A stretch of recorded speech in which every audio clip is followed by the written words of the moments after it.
ఉద్రిక్తతలు ఇలాగే కొనసాగితే మాత్రం దశాబ్దాలుగా ఉన్న ప్రాంతీయ సంబంధాలు కూడా తల్లకిందులయ్యే అవకాశం స్పష్టంగా కనిపిస్తోంది. ఏం జరగబోతోంది యుద్ధం కొనసాగితే అన్నది మీకు వీడియో వాల్లో క్లియర్ ప్రజెంటేషన్ ఇస్తూ ఉన్నాం. సో యుద్ధం ఇలాగే కొనసాగితే, మంటలు ఇలాగే చెలరేగితే what next? Let's have a look. ఇక్కడ మనం ఫస్ట్ ఇటువైపు ఫోకస్ చేద్దాం. గల్ఫ్లో సమీకరణాలు ఏ విధంగా మారతాయో అన్నది చూద్దాం. సో గల్ఫ్ దేశాలు ఏం చేస్తాయి యుద్ధం కొనసాగితే? తమ రక్షణ కోసం కేవలం అమెరికా పైనే ఆధారపడకుండా ఇవి గల్ఫ్ దేశాలు ఇటు చైనా వైపు చూస్తాయి, అలాగే రష్యా వైపు చూస్తాయి, ఇరాన్ వైపు కూడా మొగ్గు చూపే అవకాశం లేకపోలేదు. సో మనకి ఇక్కడ అర్థమవుతున్నది ఏంటి? గల్ఫ్ సమీకరణాలు ఎలా ఉండబోతున్నాయి అంటే కొత్త కూటములు పుట్టుకొచ్చే అవకాశం స్పష్టంగా కనిపిస్తోంది. And second point, coming to second point, ప్రాంతీయ ఐక్యత. జనరల్గా ఇరాన్ అరబ్ దేశాల మధ్య దౌత్యపరమైన చర్చలు జరిగే అవకాశం ఉంది యుద్ధం కొనసాగితే.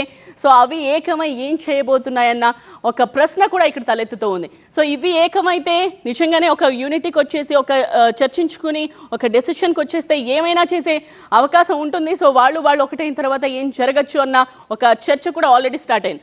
అండ్ థర్డ్ పాయింట్ మనం చూడొచ్చు, అణుపోటీ.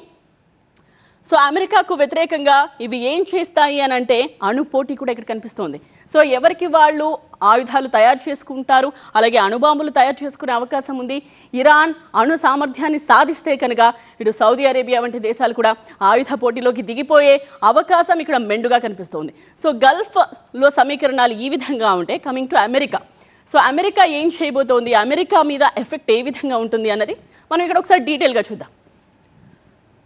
ఎస్, అమెరికాపై ప్రభావం. ఫస్ట్, డాలర్ పతనం. అఫ్కోర్స్ డాలర్ అంతర్జాతీయ విలువ పడిపోతోంది.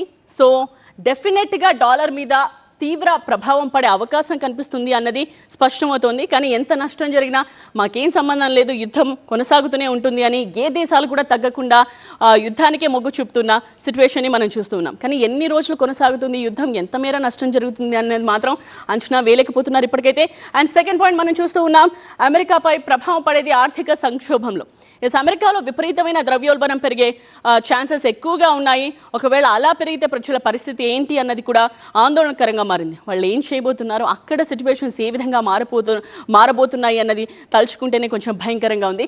అండ్ థర్డ్ వన్, సైనిక ఉపసంహరణ.